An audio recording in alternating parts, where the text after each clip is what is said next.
उस वक्त आटा 35 रुपए किलो था, उस वक्त चीनी 52 रुपए किलो थी, उस वक्त डॉलर 105 रुपए का था, उस वक्त बिजली के अंधेरे खत्म हो गए थे। अब मियां मोहम्मद नवाज शरीफ समेत पूरी नून लीग हमें 2013 से 18 का अपना दौर याद करा रही है।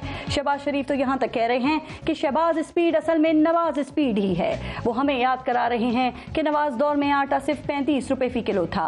जी बिल्कुल हमें याद है सब जरा जरा, लेकिन शहबाज साहब आपको याद हो कि ना याद हो तो हम याद करा देते हैं कि 18 के बाद एक दौर आपका भी आया था जिसमें यही आटा 140 रुपए फी किलो हो गया था। शहबाज शरीफ हमें याद करा रहे हैं कि नवाज दौर में $1 105 रुपए का था।